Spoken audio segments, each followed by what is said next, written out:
But in terms of President Bush saying that Iraq is a model democracy, maybe it'll get there someday, but I have to tell you, I haven't talked to one leader in the world who looks at Iraq and says, I want my country to look just like that. It has not helped the cause of democracy.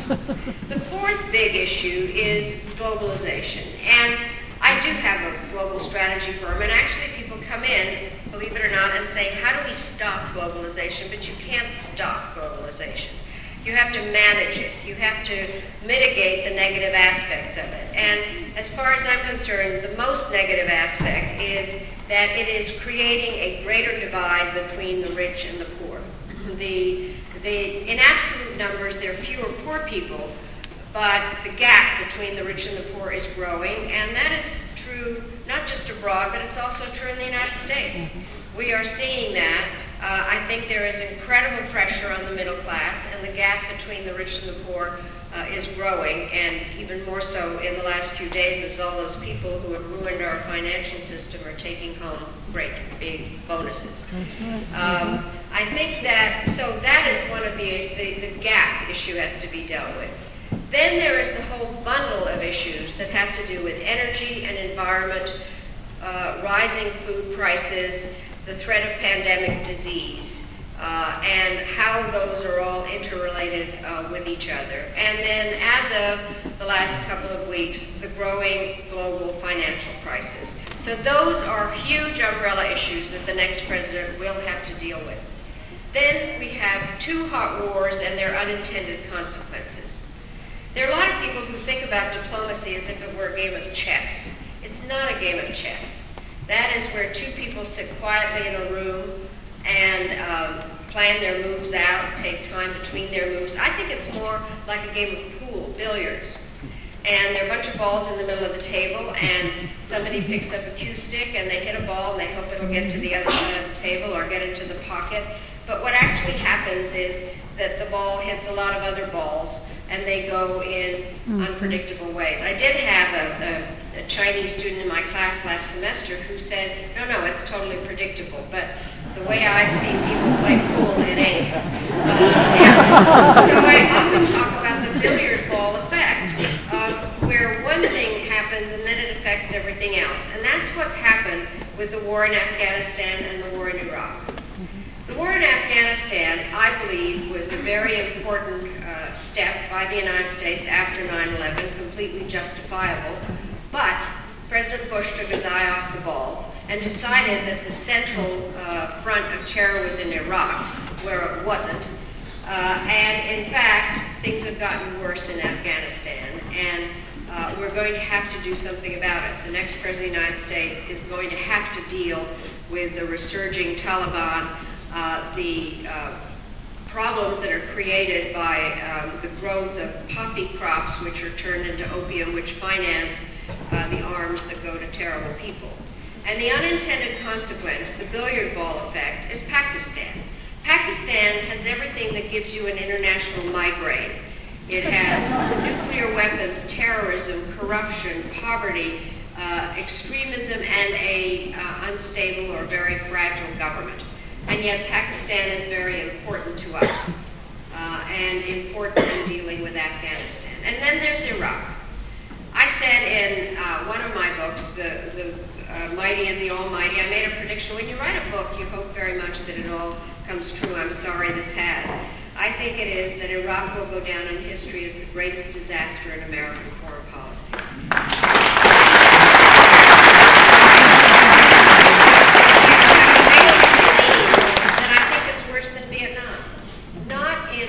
Numbers of Americans who died, or Vietnamese versus Iraqis, but in terms of that billiard ball effect, in terms of the fact that I would say Iran has really come out the best from Iraq.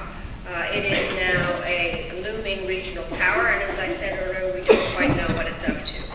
There are refugees that have poured out of Iraq, over 2 million that are in the neighboring countries and creating pressures on them, and over 2 million displaced people within Iraq itself. And the relationships of Iraq to its neighbors are very troubling. The Iraqi defense minister several months ago said that our troops had to stay there until 2018 because of the porousness of the borders, primarily from Syria, which means that there has to be some kind of a diplomatic approach to that. So the two hot wars and the billiard ball effect.